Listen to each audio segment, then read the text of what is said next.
passe. Bonjour. Hello to everybody. Ladies and gentlemen, bienvenue à Paris. Welcome to Paris and to the Banque de France, even if you are not exactly in our premises, which are quite close to the Louvre, but we decided to organize this conference here because you are so numerous and the Louvre is so prestigious. It's a great pleasure to welcome you for this conference we organize at the Banque de France. I am honored by the presence online of Commissioner Mairead McGuinness, of my most distinguished peers and central banks, and let me have a special welcome for my friend Agustin Carstens, General Manager of the BIS, and of several prominent representatives of the public and private sectors. I trust this unique blend of skills will offer a comprehensive overview of the topics that will keep us busy, the tokenization of finance, and the role of central banks in it. Let me just recall what I sometimes describe as the triangle of disruptions: new players, new settlement assets based on blockchain, and new decentralized market infrastructures. These disruptions offer clearly the potential for cheaper and faster services. However, they could also lead to fragmentation and systemic risk. How can we collectively reap the net benefits from innovation? That will only be possible if we come out on top of two false contradictions. The first apparent oxymoron opposes stability and innovation. Financial stability implies that the financial system is capable of withstanding shocks so as to avoid impacts on the real economy. But financial stability does not mean stagnation or paralysis, and does not ban innovation in any way. On the contrary, financial stability creates trust, which is an imperative for innovation to last. Well-tailored and consistent regulations are key in this regard. The second false or apparent contradiction opposes public and private players, with the former supposedly conscribed in the conservative regulator's role and the latter in the innovator's role. Central banks may sometimes consider this caricature as unfair after decades of developing and maintaining state-of-the-art technologies. To private players who know us better and to others, you can rest assured that we are willing to continue our fruitful partnership. We will obviously have to reinvent the terms and conditions of that partnership to some degree. But let me stress that central banks' action will only succeed together with you, not against you. And that we central banks need to be on both sides, regulation and innovation.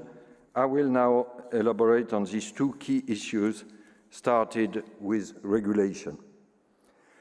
A number of players in the crypto world have recently stumbled. So-called stable coins, DeFi protocol, lending platforms, hedge funds, demonstrating in practice what many regulators and central banks had been claiming for years, that these new tools of payments and finance had unlocked old-age dangers, meaning that the industry requires robust regulation. But the so-called crypto winter is no reason for complacency or inaction.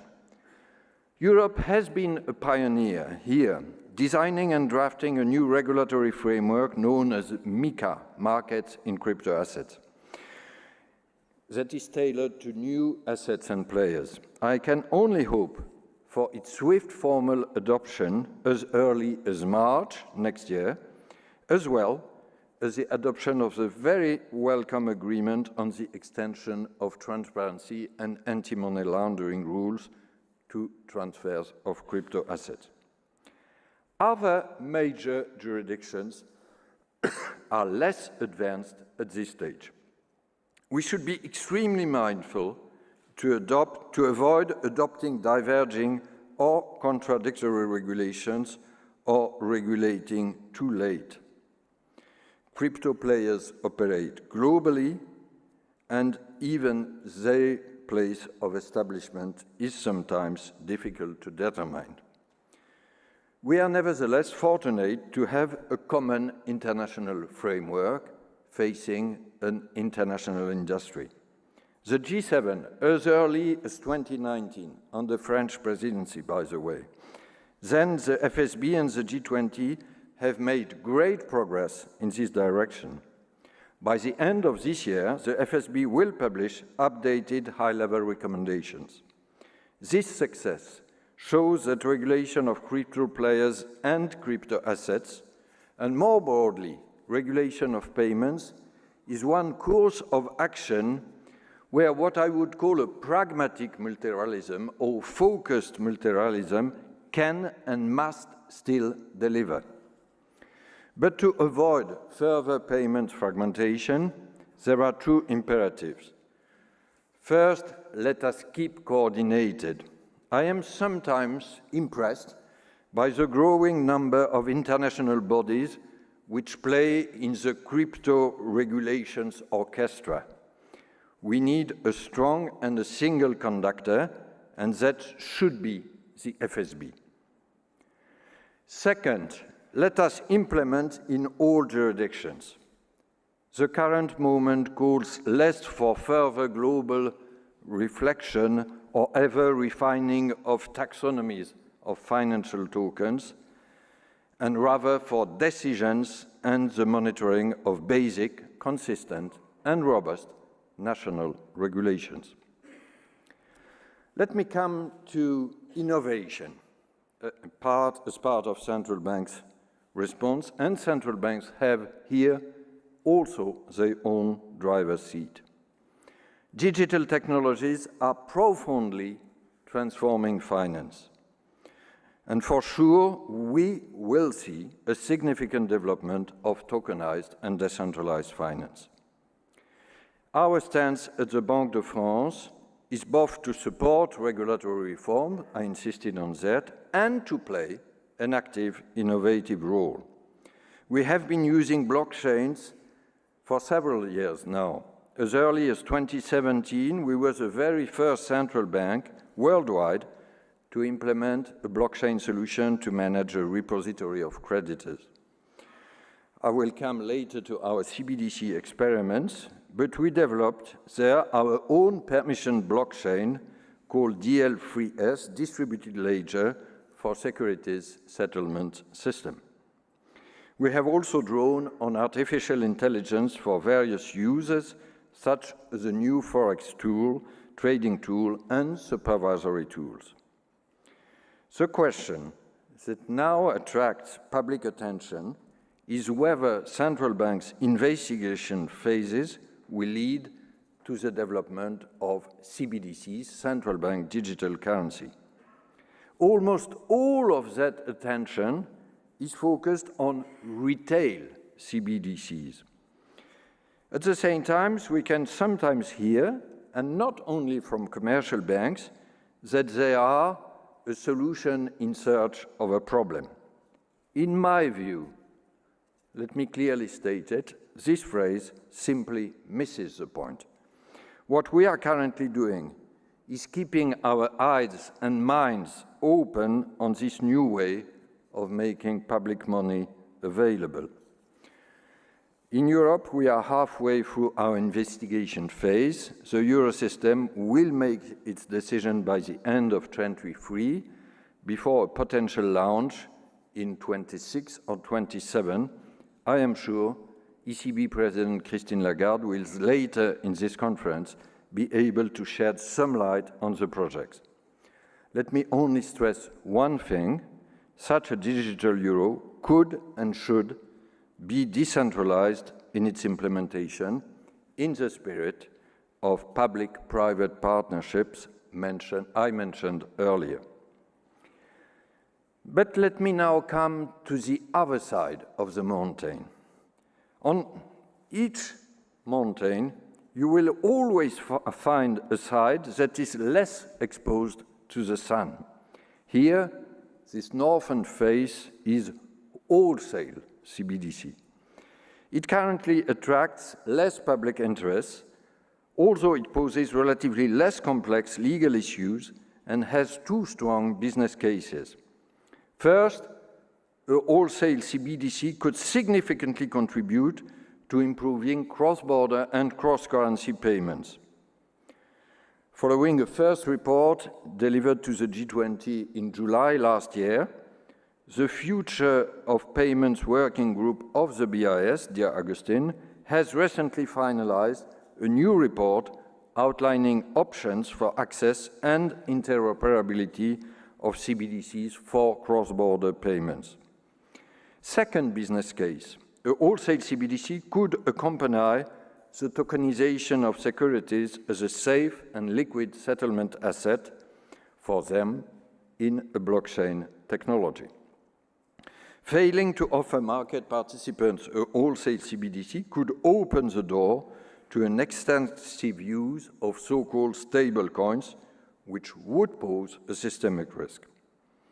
Therefore, over the past 2 years, the Banque de France has been looking into a wholesale CBDC with a view to contribute to Eurosystem's efforts in designing and developing it when the time comes.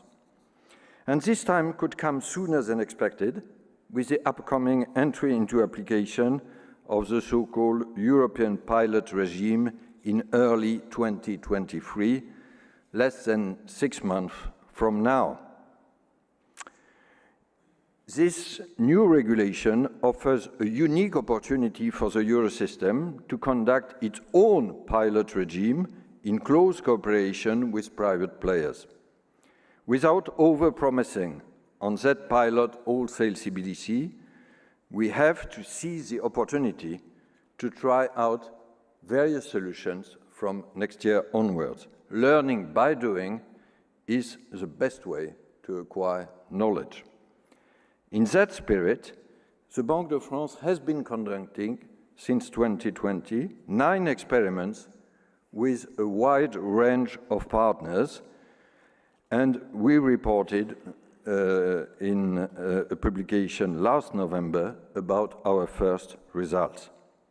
Considering these promising results, we have decided to launch a new series, I announce it today, of 3 experiments. You will learn more on them in the coming weeks, but let me already give some insight today. 2 of these experiments focus on improving cross-border payments, the first business case I mentioned.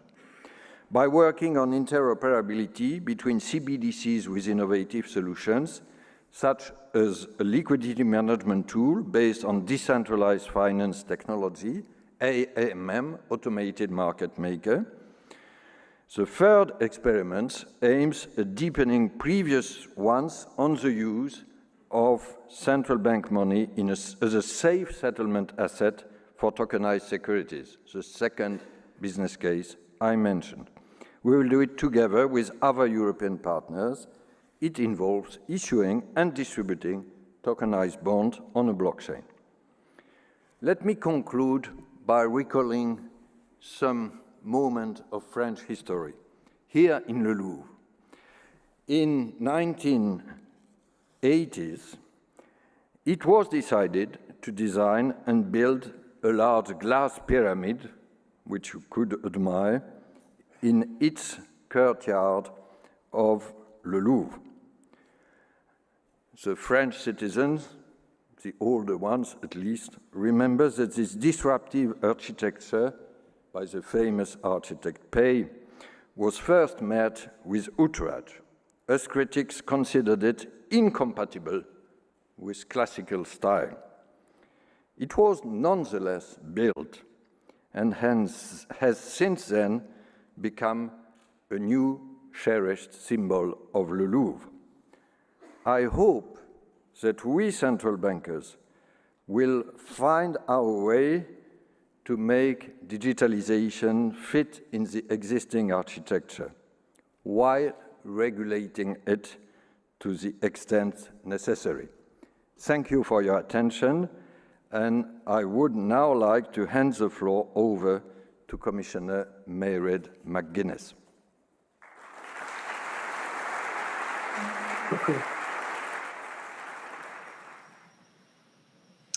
Merci beaucoup. Bonjour à tous.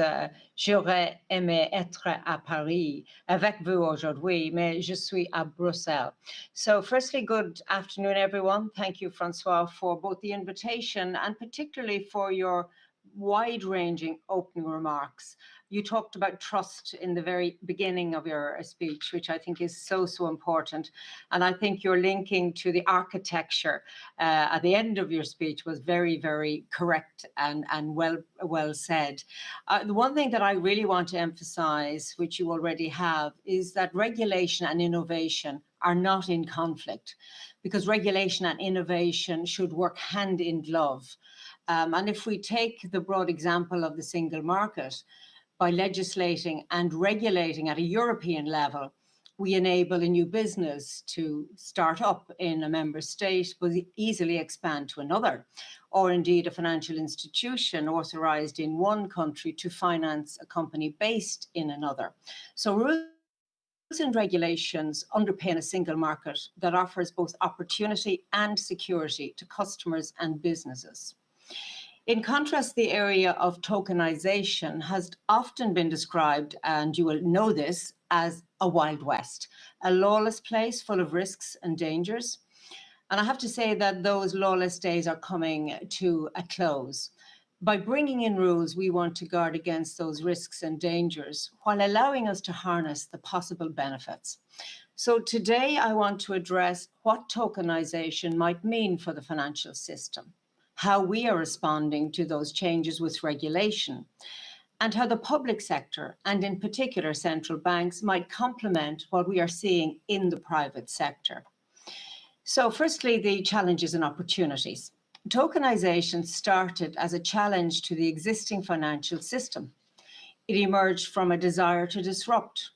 It was about bypassing the traditional financial system, seen by some as stacked against the man on the street. And I think it's no coincidence that the Bitcoin network started operating in 2009 against the backdrop, if you like, of the financial crisis and the distrust of financial institutions that resulted from that crisis. It's also perhaps no surprise that crypto markets have exploded since. Crypto markets, as you know, are extremely volatile. But overall, they have expanded to a global market capitalization of around €1 trillion. And behind all of this is blockchain technology. This technology does have potential. It cuts out the middleman, removing the need for centralized processes and intermediaries. It can make transactions more efficient and transparent by recording key information in an unchangeable format, making it accessible to all market participants. And this could make payments cheaper, faster, and safer. This technology could also unlock the billions of euros and dollars currently used to cover credit or settlement risk in the financial system. But these potential benefits cannot emerge in a Wild West scenario. Without regulation, crypto poses big risks for the system, for our financial system. Crypto markets are growing in size and popularity, so we need to think about their systemic risk. In February this year, the Financial Stability Board warned that crypto markets have the potential to grow into a threat to global financial stability. And we need to take those warnings very seriously. And even if crypto markets do not yet present systemic risks, they already present many other risks. Earlier this year, a number of larger crypto projects collapsed, including supposedly stable coins, laying bare the lack of supervision. We know that consumers risk buying into unsuitable products because they're often lured in by a false promise of value going up and up and up. Investors risk losing money because of crypto's volatility, and we know many have. They can also lose through deception and/or fraud. The Financial Times recently reported about the boom of crypto fraud alongside the boom of crypto markets during the pandemic. And they reported that one of the best ways for a victim to recover at least some of their losses is, perhaps ironically, through their bank. Banks are regulated financial institutions and so are subject to prudential rules as well as rules to protect their customers. Crypto also poses risks relating to money laundering and sanction circumvention. This year, the US Treasury's Office of Foreign Assets Control has sanctioned 2 currency mixers because certain state-sponsored hacking groups, which help their government evade sanctions, have been using these mixers to launder money stolen in cyber attacks. And all of that means that there is a clear and urgent need to regulate and supervise crypto markets. So the Commission is doing a lot of work to regulate crypto markets and allow them to develop on a sound basis. One of the first steps we took was to create a pilot regime, which, Françoise, you've referred to. And this is for securities trading and settlement on distributed ledger technology, or DLT. So I'm very happy this pilot has entered into force and can be used from March of next year. This is all about allowing innovation and experimentation, but within a safe environment where the citizen is protected. The distributed ledger technology, DLT pilot, aims to develop secondary markets for tokenized financial instruments, where market participants can experiment with trading, clearing, and settling securities using DLT. This pilot aims to identify ways to improve efficiency. It could make it possible to merge trade and post-trade processes currently being provided by different market infrastructures. Financial firms will be able to apply to their national supervisor to get permission to run on DLT market infrastructures and to get temporary exemptions from specific EU trading and post-trading rules. If granted, they could then trade and settle a broad range of securities on DLT, subject to certain limits. And I would encourage all companies and supervisors to make use of the opportunities in this pilot to learn and to experiment. As you've already said, to learn by doing. It's an example of this idea that good regulation enables innovation. And it's a demonstration of how the European Union is supporting efficiency on financial markets, something we want to encourage as we develop the Capital Markets Union. The second major step we've taken is the proposal for regulation on markets and crypto assets, or MiCA. The Parliament and Council reached a political agreement on this regulation in June, again at the end of the French presidency of the Council of the European Union. So a big appreciation to my French colleagues for this substantial volume of work. The whole thinking behind MiCA is to support a crypto asset market and allow innovation, but to do so on a sound basis and addressing the risks I've already mentioned. So we want to root out the bad actors. We want to provide the consumer and investor protection that just doesn't exist in this area yet, and to set rules for crypto asset service providers. MiCA will bring crypto markets into the regulated space. And under MiCA, the crypto asset service providers will be subject to both prudential requirements and rules of conduct. It will also require actors in the crypto asset market to disclose information on the environmental and climate footprint of crypto assets. Crypto markets will be supervised by regulators that will be able to intervene if there is any evidence of market abuse or activities that may lead to financial instability. So this regulation would mitigate against the kind of turbulence we saw earlier this year for so-called stable coins. It sets out strict requirements on establishment, authorization, and reserve management of any tokens, which refer to an official currency or a basket of assets. That includes EU direct supervision for these so-called e-money tokens and asset reference tokens that are systemically important. Central banks and the ECB, as well as the EBA and ESMA, will have important roles to play in this new regime. We've also extended the transfer of funds regulation to the virtual and crypto space. Just before the summer, the co-legislators reached agreement on this regulation, setting new rules for transparency of crypto transfers. And this will bring much needed transparency to these transfers, helping to address a new vulnerability in our fight against money laundering. These rules will enter into force at the same time as the MiCA regulation. While addressing risks in the crypto asset market, MiCA and the transfer of funds regulation will give legal certainty to market participants and promote innovation in the single market within a framework of clear rules. Service providers will need to be authorized in the European Union.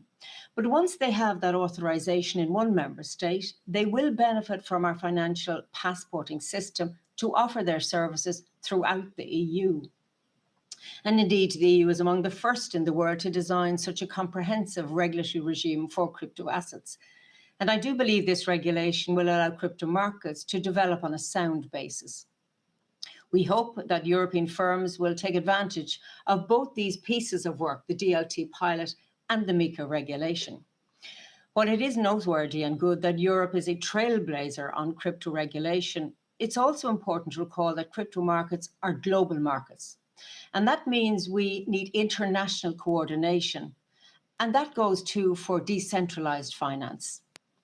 Decentralized finance is all about providing financial services without a central intermediary, like a bank or an exchange. And all of this challenges both international standards and EU rules that tend to be based around entities. In fact, it challenges some of the fundamental aspects of the financial system as it currently exists. And here in the Commission, we're monitoring the developments and risks in this fast-moving area very closely. Central banks, and indeed we've heard already, have not been idle throughout these many changes. One of the main roles of central banks is, of course, to issue physical cash and oversee the monetary system. So central banks are carefully watching and analysing the consequences of money and transactions moving online. And central banks are centre stage when it comes to central bank digital currencies. And the Atlantic Council reports that over 100 countries are exploring a central bank digital currency. Just 10 have fully launched a digital currency, including Nigeria, one of Africa's fintech powerhouses. And indeed, I know that Banco de France is very active in this area. We've worked on cross-border projects, rather you have worked on cross-border projects with Switzerland and Singapore. And you're also involved in the Digital Euro project. So let me just say a little about the digital euro. We in the Commission are working closely with the European Central Bank on this project. In a digital world, the digital euro would provide a public money alternative to private means of payment and as a complement to cash. It would offer additional payment options to people and businesses across Europe, new options for online payments, offline payments, peer-to-peer payments, and many more. And it would be a complement, not a substitute for private initiatives.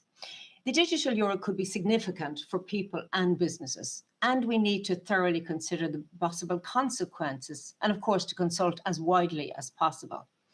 And this all led the Commission to conduct a targeted public consultation, in addition to the consultation work already undertaken by the ECB, and we undertook our work in 2020. We got a lot of responses to that call from citizens and businesses. There are many important questions to consider, and this will all be informing our progress on this project. I think it's fair to say that the Digital Euro project was met with a lot of interest and support, although some financial institutions were asking about the potential impact of a digital euro on their business model. So some examples that were raised, several respondents pointed to the risk of disintermediation of banks and financial stability risks.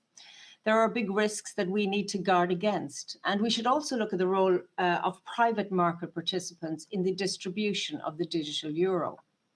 Some who responded felt that the digital euro should focus on complementing what's already on offer by the private sector, while others saw the potential for new innovative features, like machine-to-machine payments or programmable payment functionalities.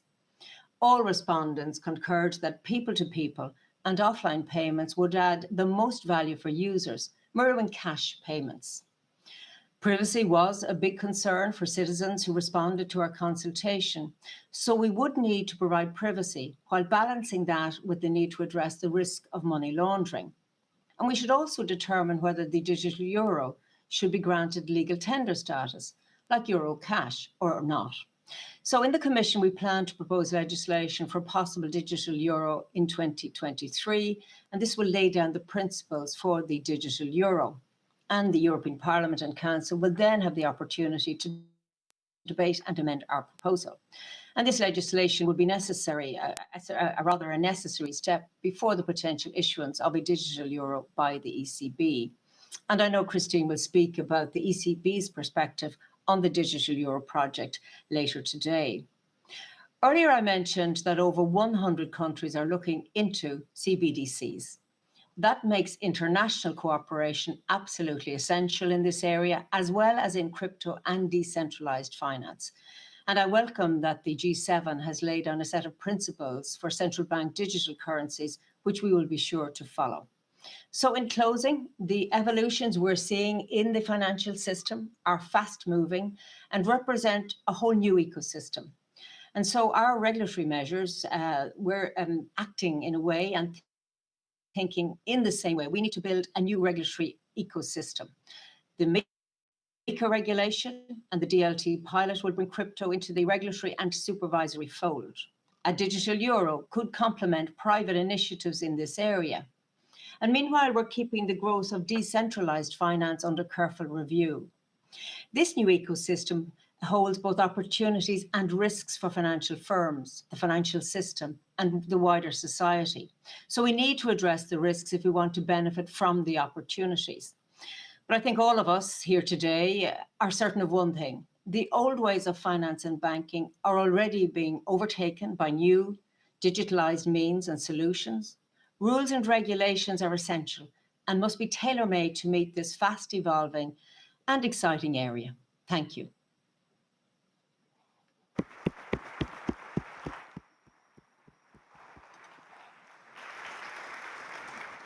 Thank you. Thank you very much, Mayred. As you speak wonderful French, merci beaucoup. And if you allow me 2 words of European pride, Europe is seen as complex, and it is indeed in its architecture, but it's very good to see how we can deliver on regulation. And second, Europe is not seen as especially innovative, but it's good to see that at least on CBDCs, and we'll come back to it, we are possibly on the front line. Thank you very much again, and I now turn to our first roundtable about how should central banks address financial stability challenges related to decentralized finance. I don't need a long introduction. We are all aware that there was, for years, this challenge of accelerated technological disruption. And there is, in the more recent past, the additional challenge of monetary normalization. And we saw that the change of monetary policy has exposed weaknesses in the crypto asset ecosystem. We are lucky enough to have an outstanding panel to address this difficult question. And may I welcome online 3 of our participants. First, you see probably, I see Christine Lagarde already on screen, and we will see probably Jerome Powell in 1 minute. They are the 2 leading central bankers across the Atlantic. So, bonjour, good morning, Jay, because it's very early for you. Welcome to both of you. And we also have online a 3rd central banker from Asia, Ravi Menon, Managing Director of the Monetary Authority of Singapore, and by the way, a very innovative central banker. Ravi, good evening for you in Singapore. And last but not least, but Christine, I already welcome you, the General Manager of the BIS, who is, so to say, the central banker of central bankers, if you accept this image. 1 word about the way we will proceed. We have about 1 hour. First, we will try to look briefly at the global view on financial stability and decentralized finance. It will be introduced by Agustin Carstens, and then I will ask Jay, Ravi, and possibly Christine if they want to react on this first part. And then we will have a second part, which will be the longer one, on the responses of central banks, be it on innovation and or regulation, and Commissioner McGuinness and myself mentioned these two important pillars, and it will start with Christine and then Jay presenting the European and then the American view on the issue. Agustin, if you agree, let us give in 5 minutes the global view on financial stability and decentralized finance. And we all know how accurate you can be on such a sensitive issue. Thank you, Francois, very much. Thank you for having me here. It's a real pleasure to be in this grand event prepared by the Banque de France and in this magnificent fora. This is a very timely discussion. Of course, we have been facing some circumstances recently that has put financial stability issues at the top of our mind. And in addition, we have seen very important developments in the field of DeFi. And as you said, we just witnessed a few months ago what you called the crypto winter. Financial stability issues, of course, are very important, and we have to assess the impact of DeFi into financial stability. Let me start very briefly without going on too long. We started with crypto assets, cryptocurrencies, Bitcoin, generally speaking. Problem there, major volatility, instability, lack of stable pricing. Next iteration was stable coins, which tried to address the issue of instability of cryptocurrencies. And then based on using crypto stable coins, the idea has been to use different decentralized protocols and consensus mechanisms plus cryptography to further the application of digital assets to financial transactions. Therefore, DeFi has been created. I have to say it has been a quite unruly development. It has developed in a very, I would say, laissez-faire way. And and one of the big problems that DeFi has, as we know it today, is that it's basically the applications of some cryptocurrencies with some other financial transactions that are self-referential. They really are not tied to real-life transactions or need. I mean, they facilitate borrowing, lending, and trading, but it's mostly only cryptocurrencies. And it is based on, so DeFi depends and exposes intermediaries to the traditional risks that traditional financial intermediation establishes, which is liquidity risk, counterparty risk, leverage, and so on and so forth. But they don't have the infrastructure to deal with that. Basically, the way they have dealt with is by collateralized arrangements. And that's why stable coins is the grease on the wheels in DeFi. But oftentimes, the collateralization is not effective. The governance of many of these DeFi transactions are not well established. And they depend to a large extent on exchange houses that do too many things at the same time without appropriate segregation of activities, accountability, and appropriate governance. This leads me to, I would say, the punchline of this initial intervention, and that is that DeFi has today many structural problems that in a way, what we have seen today was not hard to predict. I mean, it was, and we at the BIS in different documents established there are intrinsic weaknesses into the system that haven't been taken sufficiently, and therefore it's not surprising that we have seen some stability issues in that sector. This has been compounded by the movement of interest rates, but I won't say that the movements in interest rates has been an additional element, not a key element of the problems we're seeing in DeFi today. Now, that doesn't mean that the technology that is behind DeFi is not useful, that the ideas are not challenging, and challenging more in an intellectual way, that we need to think about it and that we should find ways to make good use of them. But what I see is that the development of DeFi is going in one direction, and what we all would like to see from a financial stability is going in another. Therefore, we need to close that gap. We need to work more together with the industry. We probably, I would say, to some extent, we should go slower because we're in a hurry. The problem when you go in a hurry without much reflection is that this leads to accidents, and this is exactly what we're seeing. So the financial stability issues, precise financial stability issues that concern me the most are the contact points between the DeFi world that is out there with the traditional systems.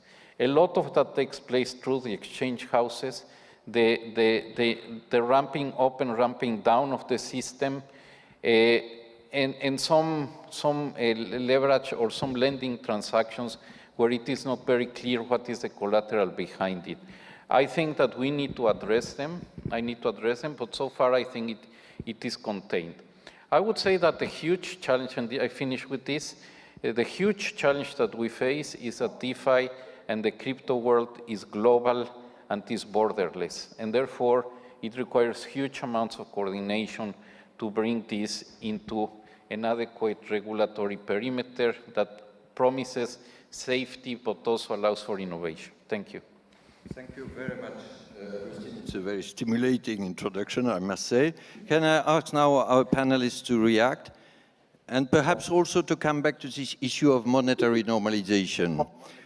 Your image or your feeling was perhaps that these are more structural forces which are playing, and that monetary normalization only played a minor role. I oversimplify in the recent problems of the crypto world.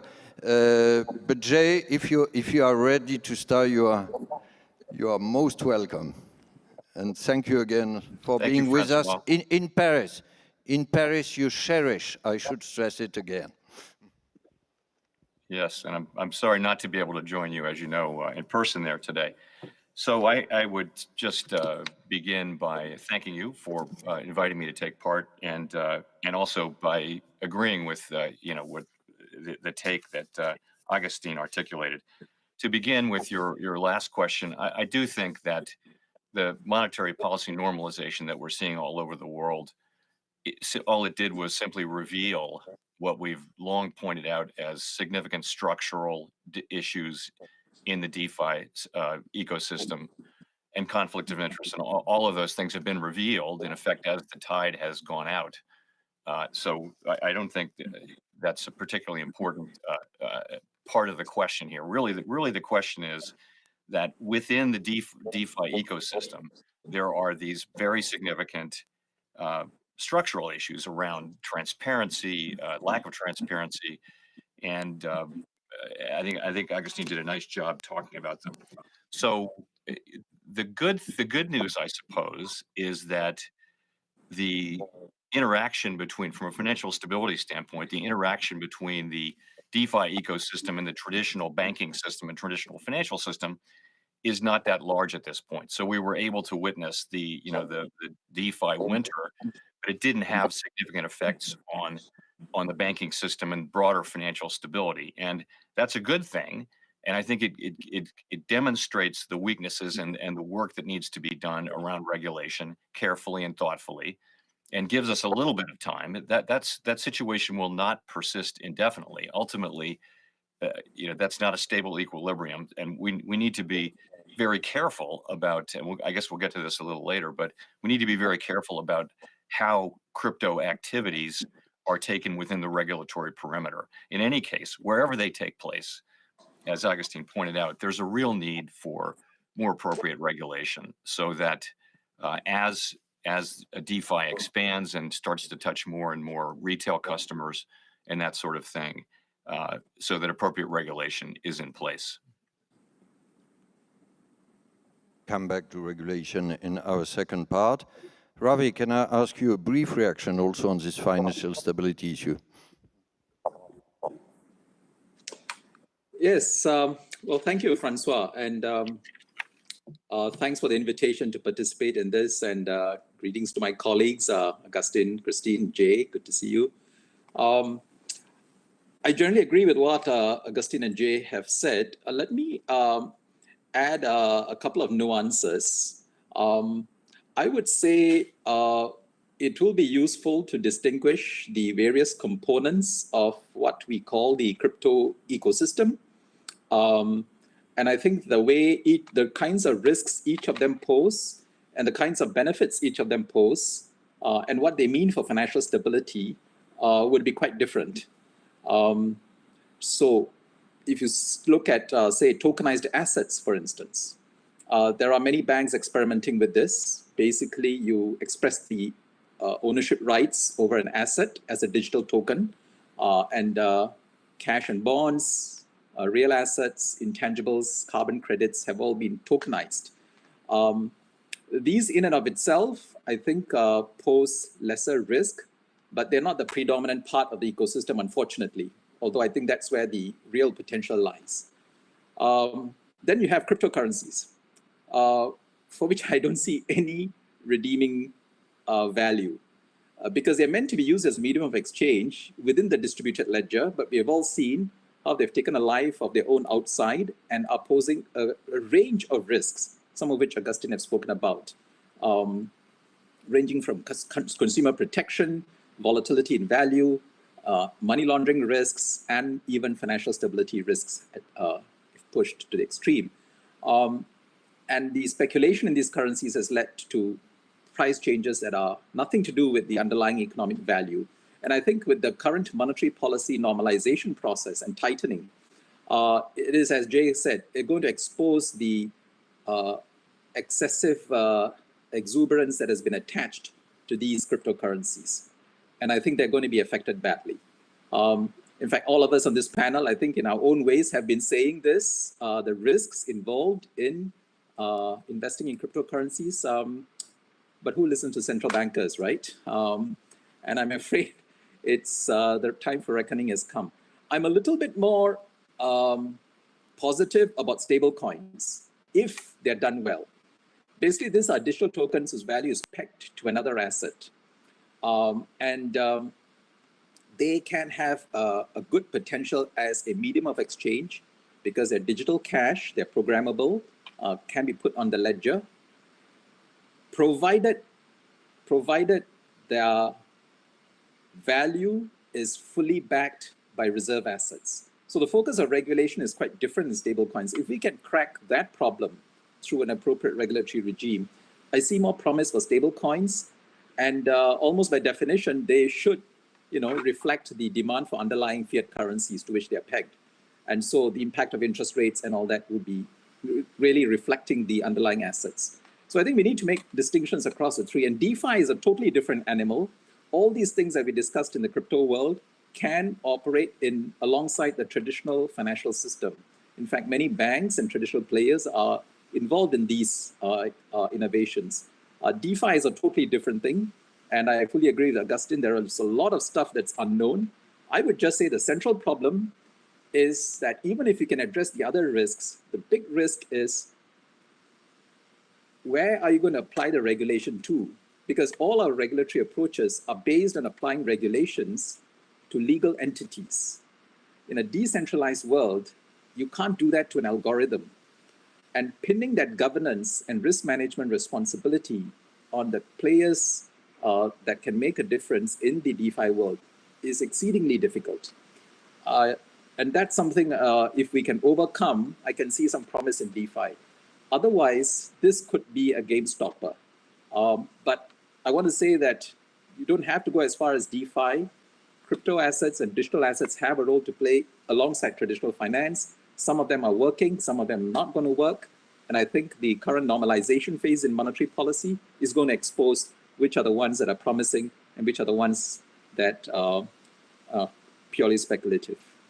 Thanks.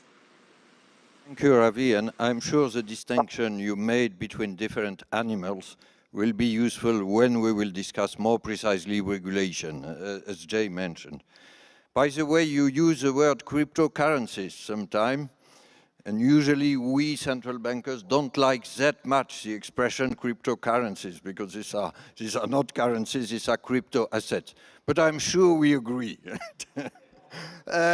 Christine, do you want at this stage to intervene and react, or do you prefer to focus on central bank response in the second part? Please, you are very welcome. Bonjour. Yeah. Thank you so much. Bonjour, François, and thank you so much for having us. And I think it's very fitting, actually, that we discuss this enigmatic phenomenon that took the world in such a stormy way, right in the middle of the museum in the world that keeps probably the most enigmatic painting, Mona Lisa.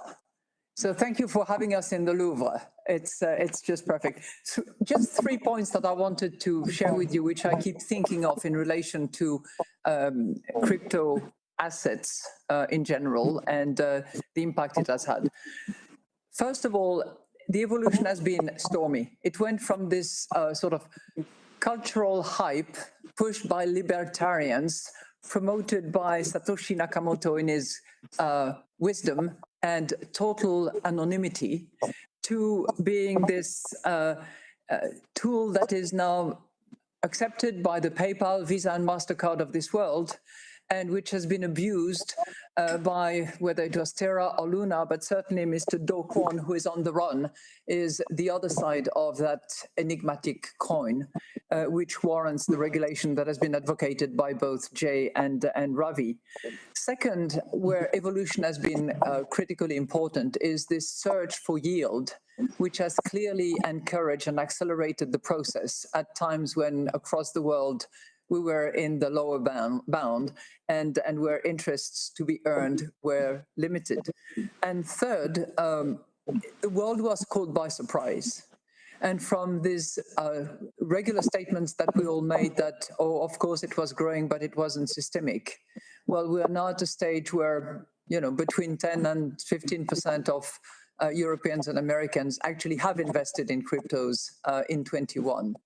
And where clearly regulators, consumer protection agencies, supervisors are now really attentive to developments. So those are three interesting aspects: this cultural evolution, the search for yield, and the world caught by surprise that I associate with the development of cryptos, that I will go into further details in the second part of this session. François, thank you. Very much to the four of you. By the way, a technical remark, there was some echo. I wonder if each of you can be on mute when you don't speak, but we could hear quite well. So we come to the second part about the responses by central banks to this landscape you presented to us, Agustin.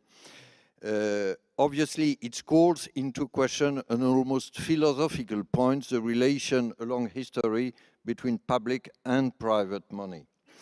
And as all of you have said, it's a question of combining regulation and or innovation in our responses. So as I said, I suggest that our two prominent central bankers across the Atlantic, first Christine and then Jay, focus on their view on the topic. My understanding, and I say it with a smile, that Christine, you intend to focus perhaps a bit more on innovation and CBDC, and then Jay, you intend perhaps to focus a bit more on regulation. Perhaps people would have expected the US central banker to focus on innovation and the European one to focus on regulation, but at least it shows you that we are all on the same page of combining both. And Christine, if you agree, you start. Okay, well, thank you so much, Francois. And very briefly, by way of introduction, the way it was, the disruption, and what we need to do, we central bankers, to stay ahead of the curve and be in the game. So the way it was and the way it is, in a way, is what you just alluded to, Francois. It's this combination of public and private money, public money being the matter for central banks, either cash for individuals or central bank deposits for banks, and private money, where commercial banks were the main player, making up around 85% of M1, and being innovative with new forms of payment, from giro payments to cards to any other things. And both of those, public and private money, actually complemented each other quite nicely. Then came the disruptors, and I could not agree more with Ravi about the distinction that we have to make when we analyze the way forward and the regulatory framework, where we have to distinguish between the crypto assets, the traditional Bitcoins, Ether of this world, and the stable coins. And where I totally agree with Ravi that the crypto assets, not currencies, but the crypto assets are obviously pure speculative assets. And I think that the movement that we have seen in the last 12 months is clear indication of the fact that it is indeed a speculative assets, and certainly not a means of payment, not a very stable store of value. That's one aspect.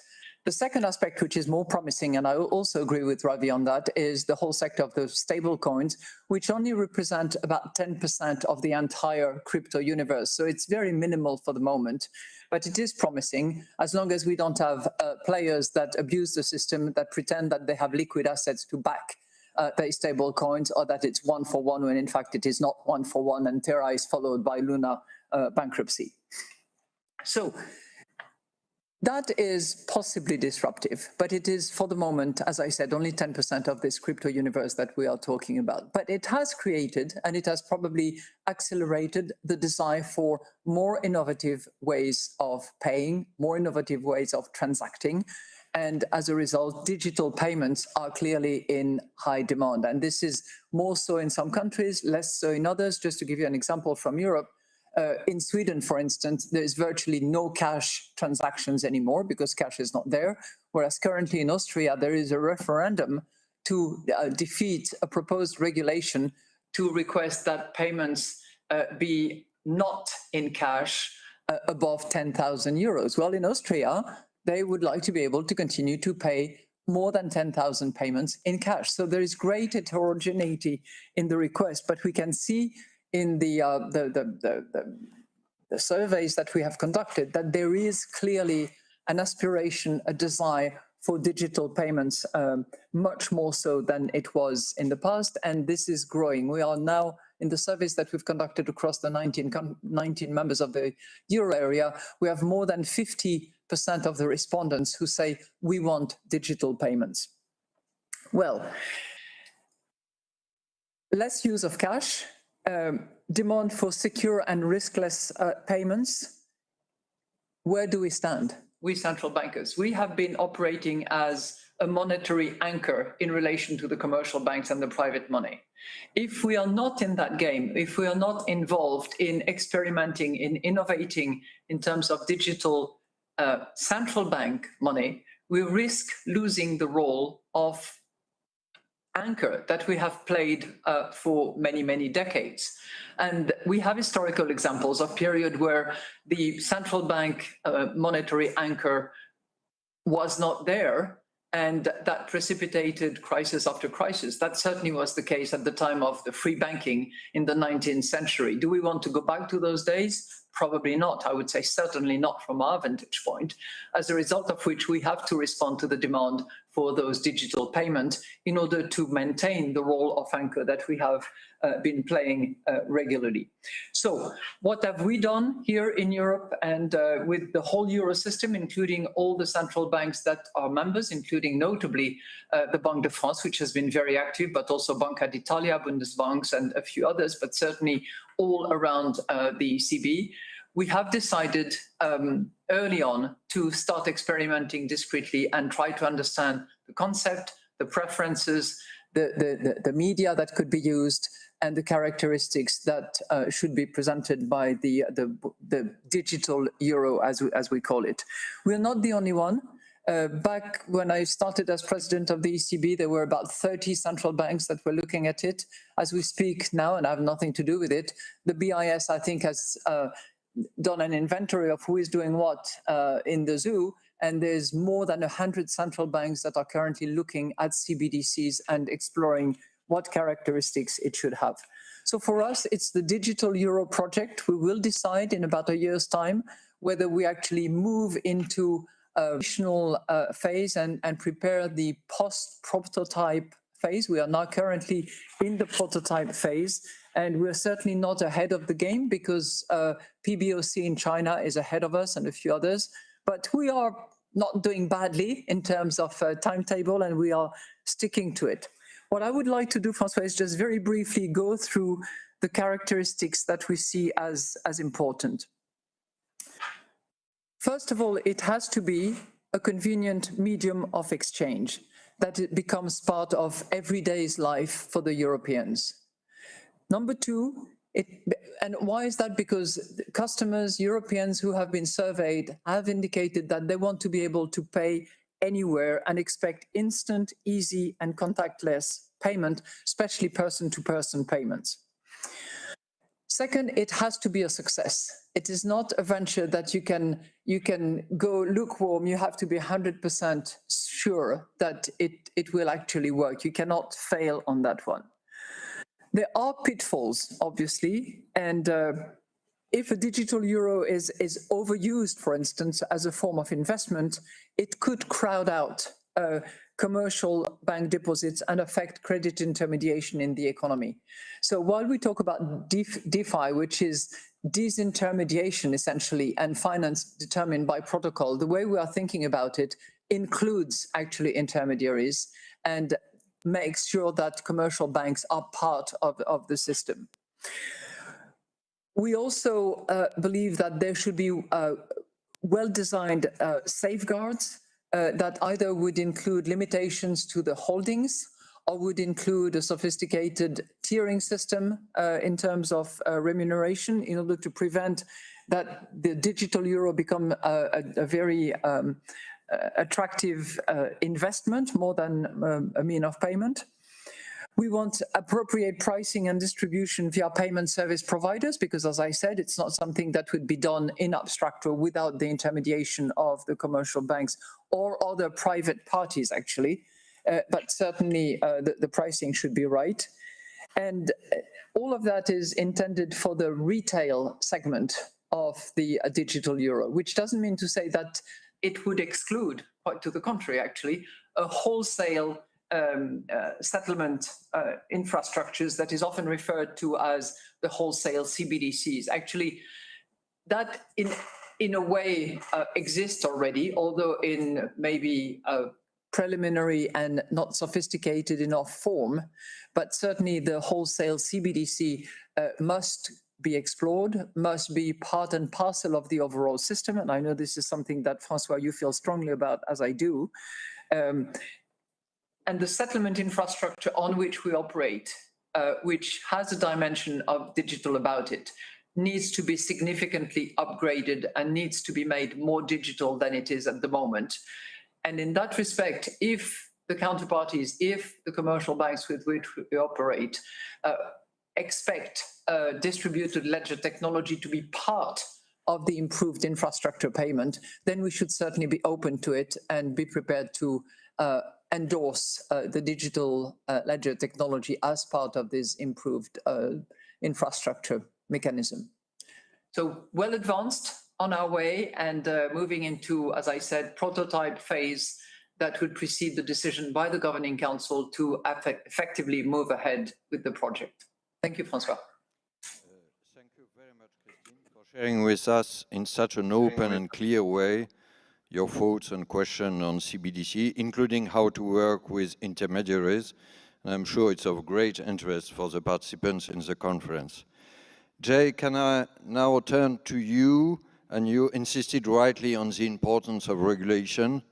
I know that the Fed research and reflection on stable coins, for instance, is of utmost interest. Jay, I only add that I cannot resist the temptation to invite you at the end, if you are ready, to say some words about CBDC also seen from the other side of the Atlantic, but up to you. Thank you, Francois. And you've also given me a perfect opportunity to point out that we have a long and proud history, actually, on working alongside the private sector in support of responsible innovation that encourages efficiency, lowers costs, and brings better products to the public. We do favor responsible innovation, including in crypto-related services or products. I think back to the times when checks kind of became obsolete in a lot of ways, and we were very much in the middle of fostering that transition. The Fed is also roughly a year away from rolling out FedNow, which is an instant payment system that will make instant real-time payments available to the public through their banks. So the whole point of regulation, of course, is to create a level playing field that will allow us to reap the benefits of true innovation while avoiding the pitfalls of regulatory evasion. So turning to regulation, I guess I'll make a couple of higher level points about the regulatory challenge that we all face, and then talk a little bit more about stable coins, which I agree are to be thought of as quite different from unbacked crypto assets. So I guess the fundamental principle for all of us, I guess, is same risk, same regulation. Some of these crypto activities resemble traditional financial activities, and they need that. They need same risk, same regulation wherever they take place. There are also some novel activities, though, genuinely novel, that are really a paradigm shift. For example, replacing intermediaries with smart contracts or decentralized governance and control structures. And so these novel structures create potential new risks. And I think we have a lot of work to do on that.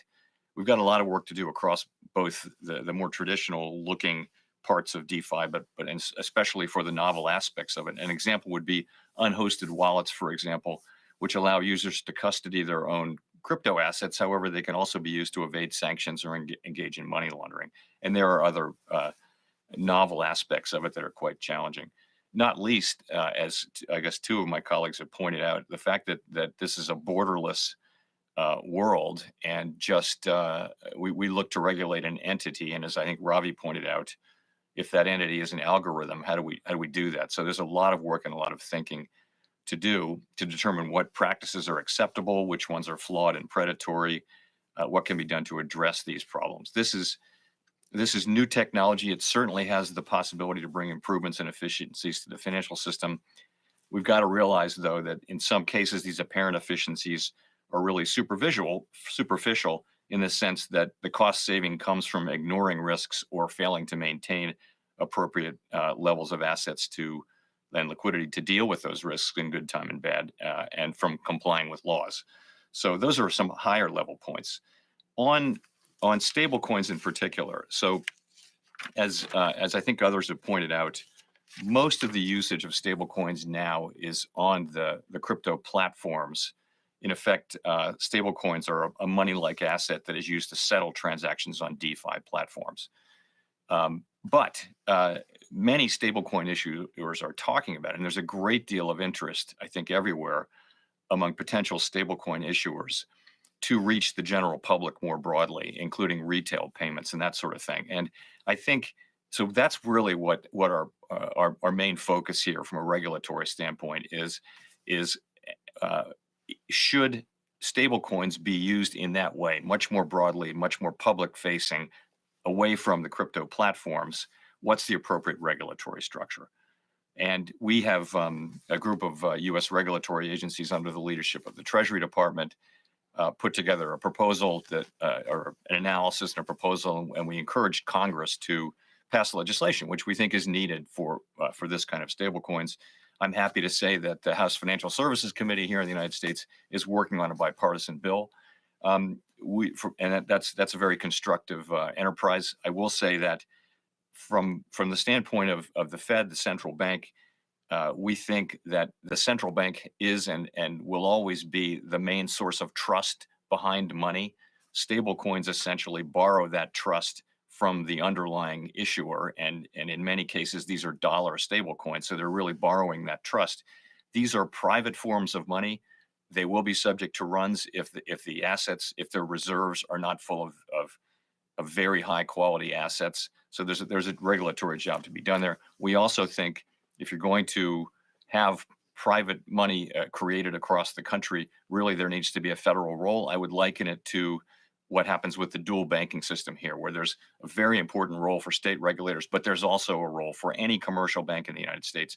There's also a role in licensing that bank to operate at the Fed or another federal agency. And in the case of this, which is money creation, we think it really should be the Fed that does play that role. So that's our principal focus now, I would say. Turning to your question, so cash is not disappearing here in the United States. We still use cash quite a lot. It is declining, not in absolute terms, but compared to non-cash payments, it's declining. And we're motivated by really what Christine was saying, to look very carefully at the potential costs and benefits of issuing a central bank digital currency here in the United States.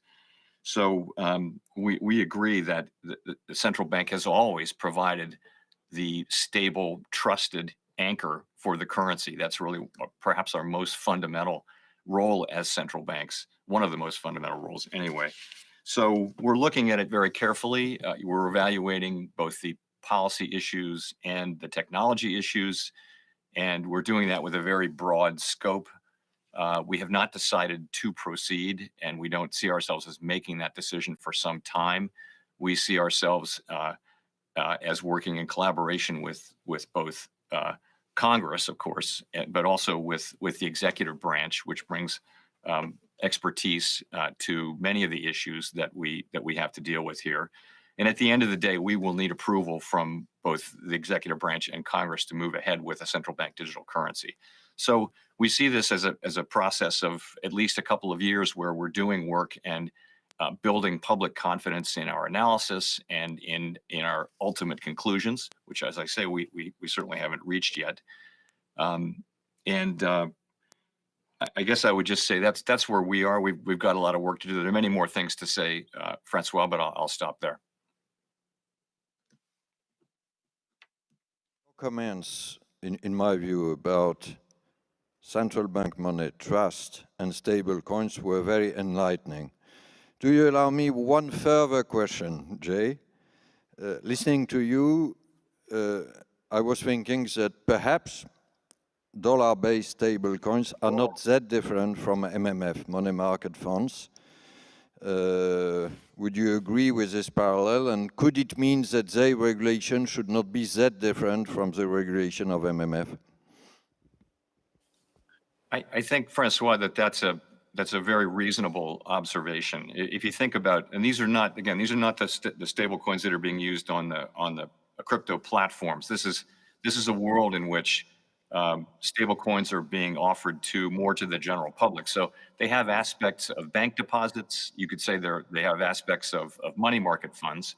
And of course, both of those are very substantially regulated, and appropriately so, because the general public will look at, I think we know from our experience over time, they'll look at a form of private money like that, and they'll assume that it's money, that it's money good, that it has the central bank's backing, or something like that, so that they can trust it. And we just need to make sure that if the public is going to be facing and dealing with stable coins that carry that implication, that the reality is there. And I guess Javier mentioned the reserves. The reserves need to be transparent, publicly, transparent to the public, and they need to consist of the kind of credit assets that will always be there when there's a need to fund withdrawals, because otherwise the structure will be run-proof. And we saw that in the last few months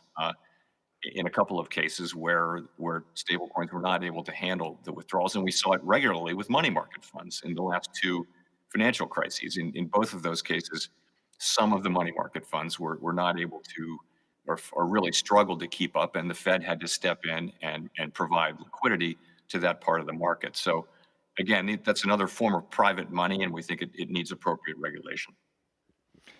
Thank you. I now turn back to our two panelists, first Ravi and then Agustin, with at least two questions, but you are free as long as you remain brief, but you will be. First, about the regulation of the various animals, Ravi, you mentioned, including stable coins, looking at what Jay just said. And second, on the innovation side and CBDC, how do you see the respective importance of retail/wholesale CBDC? Because this is a debate Christine touched upon, but which, in my guess, could be rising in the next years. Ravi first. Thanks, thanks, Francois. Let me try to address those questions in three buckets. The first bucket goes back to a point that you raised earlier between public and private money. So I want to first say, what is it about the crypto phenomenon that has changed that thinking? I mean, right now, most of our money is private money. It's called commercial bank deposits. And it works because it is anchored on public money, central bank issued money, the monetary base. And there are a few things that give this confidence and anchorage. One, regulation and supervision, capital requirements that protects the asset side of the balance sheet of banks, liquidity ratios, and a whole range of prudential things that prevent or try to minimize risk to banks. Second, the central bank stands as lender of last resort. That is what gives private money or bank deposits confidence. Third, deposit insurance. It covers most bank deposits up to a high level. So this is the anchorage that we currently have that allows private money to flourish and people have confidence. What is lacking here? This money is not programmable. This money cannot be put on a distributed ledger to carry out some of the use cases that Christine spoke about, particularly cross-border payment and settlement. You can't have atomic settlement or the mutual exchange of two assets in real time with existing platforms. You need a distributed ledger. You need money that is programmable. That's why there's demand for crypto or digital cash. Now, then there are four contenders for digital cash. First is CBDCs, which you raised.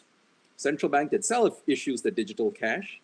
Second, you have stable coins. Private sector issues digital cash, but is pegged to a fiat currency. And our role is to make sure that peg is solid. Third is tokenized deposits. We haven't spoken about it.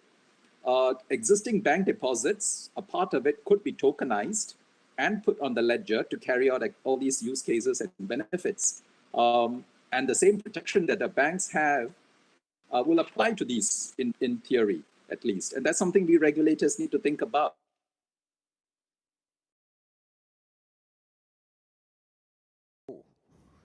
This is what about tokenization. Perhaps if you agree, Agustin, could you take the floor? Ravi, you have you back so in Paris, which is good news. Coins, and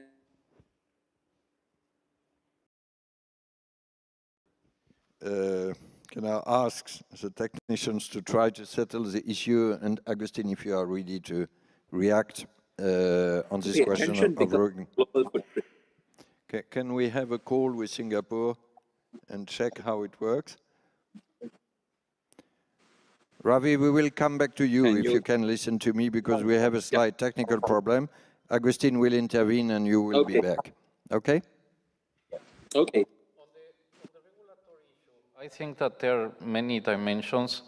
One that we need to work it out is the coordination to try to tackle the issue of borderless crypto and in a way like lack of the ability to identify which entities are doing what.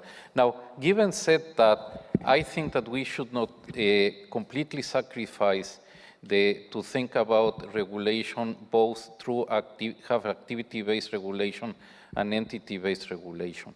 There are many entities in a DeFi, in the crypto world, that can be identified.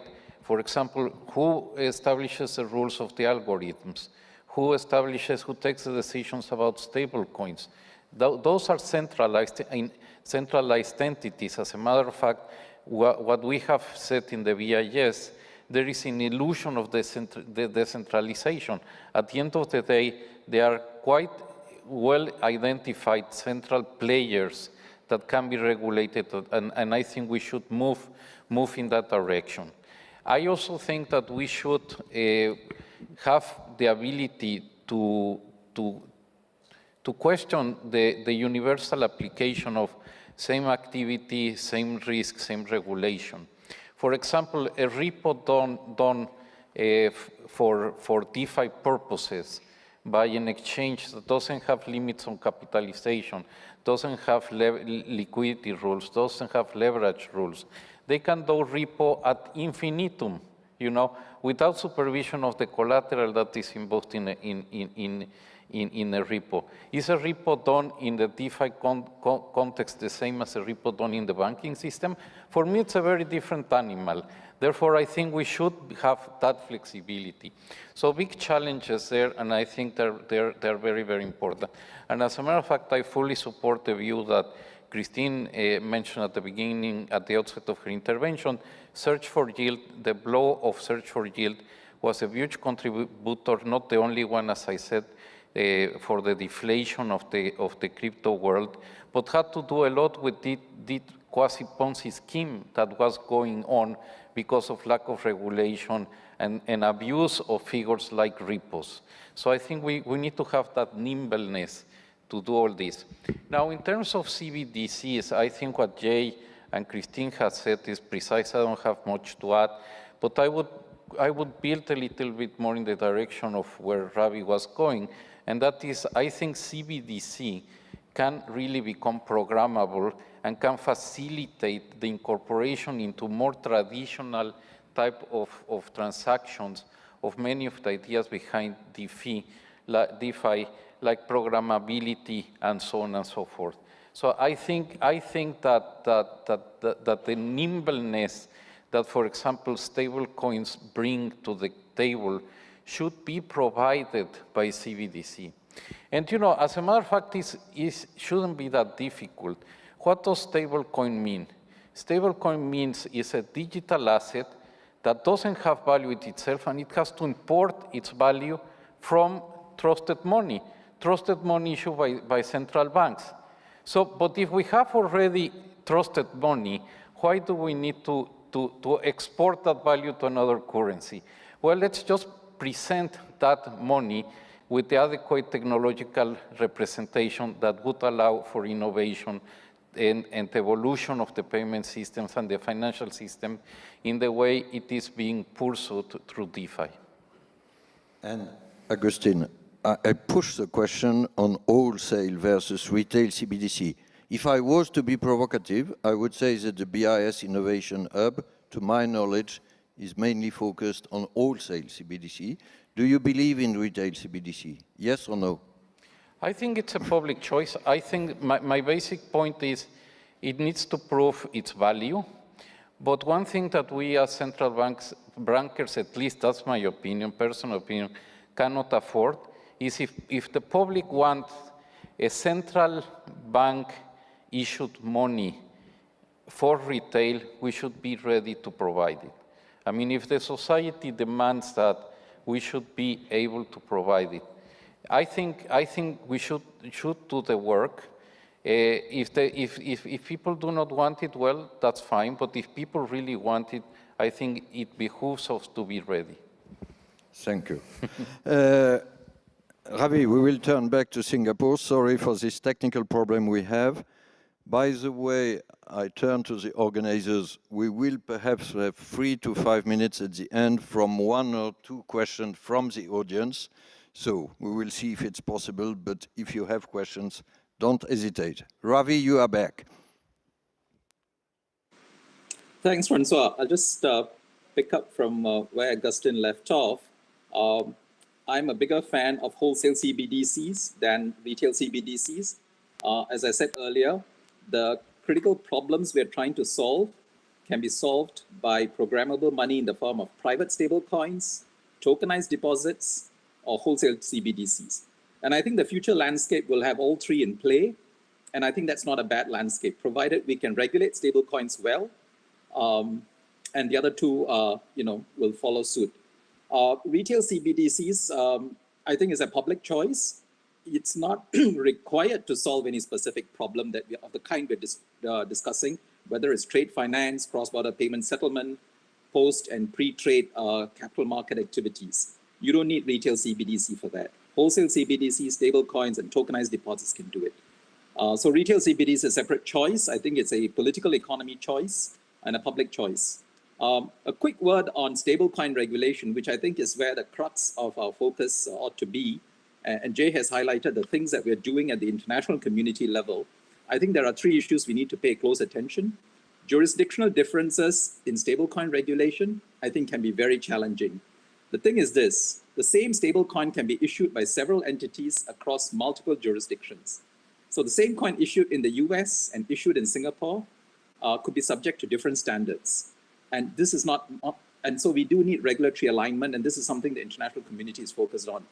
Then there are the decentralized governance issues with stablecoins that rely on algorithms. This is a huge problem, and we discussed that earlier on. And then third, there is systemic risks. Now, we say that stablecoins are backed by low-risk assets. Now, if they're fully backed by low-risk, high-quality assets, they can pose concentration risks.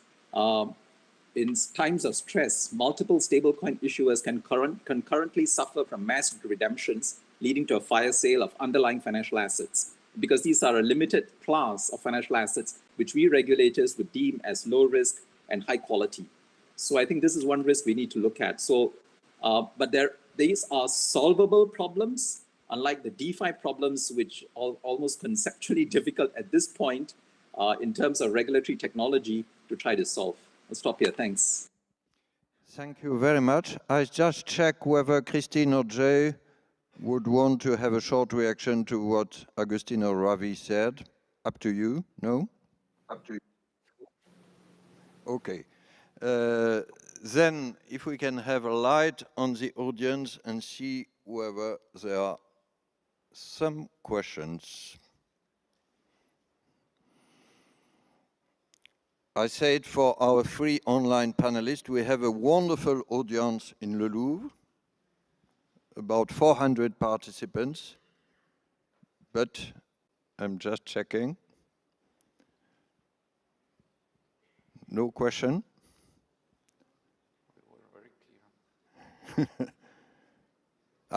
Apparently there is one question, but do you have a mic?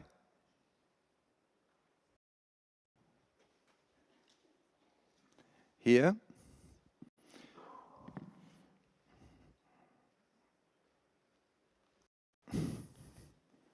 It will come.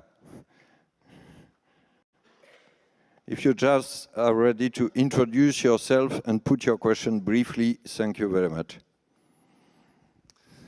Bonjour, David Durouchou, Société Générale Forge. My question is related to the anonymity of the coins that we are dealing with. Cryptocurrency are bearing a lot of anonymity, and probably it is the reason why a lot of people are using them. Would CBDC bear the same anonymity, and how do you manage it in the future? I hope the question was clear for everybody. By the way, you use the word cryptocurrencies, which was the best way to stimulate the 5 central bankers who are here.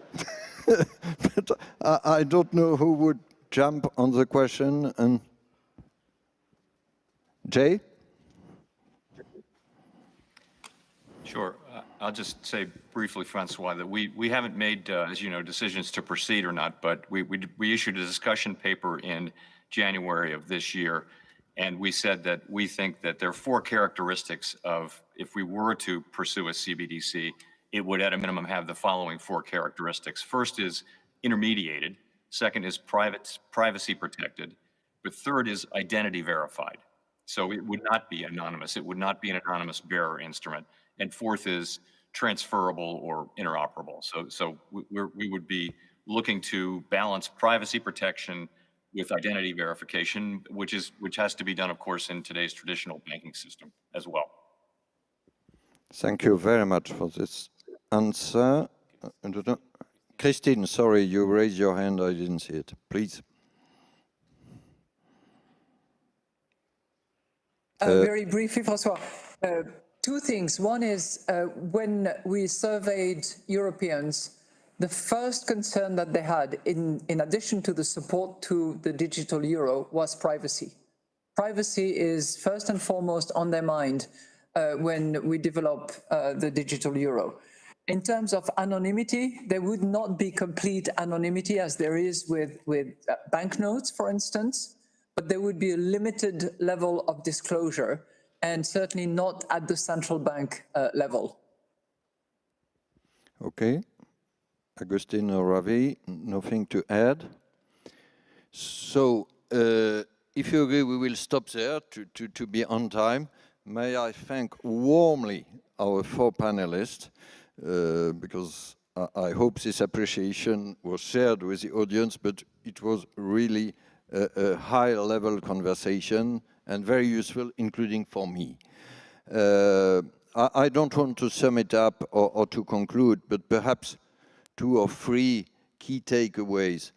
First, about the financial stability issue, you concurred probably to say that it's less cyclical and linked to monetary normalization and more structural and linked, Agustin, to the interconnectedness or the border between DeFi and the classical financial system. Second, regulation is obviously key, and you all agreed about that. We have to regulate differently different animals. We will have this difficult debate about activity-based and entity-based, probably combining both of them, but we need, I strongly stress it, a consistent global regulation. If not, we will not be efficient because it's an international phenomenon. And third, and I would conclude with that, this debate about public versus private money. It's probably slightly philosophical, so to say.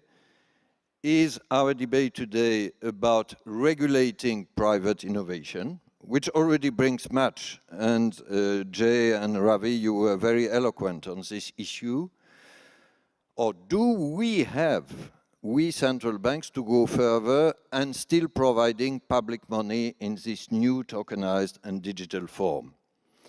As you said, it's public choice. There will be perhaps different answers from different jurisdictions. We will see what are our fellow citizens' expectations. In Europe, Christine was very clear about the fact that there is probably a significant expectation. So it's not only a philosophical issue, it's also a political one, probably in the strongest meaning of the word. This is also what Commissioner McGuinness was referring to in a speech. Having said that, I will stop there, thanking the 4 of you again very warmly. And now coming to our next roundtable about decentralized finance, challenges and opportunities. It will be moderated by Nathalie Aufauve, whom I call on stage. And Nathalie, as many of you know, is our Director General at the Banque de France for market operations and financial stability. So, the woman of the day. Thank you very much.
So good afternoon, everyone.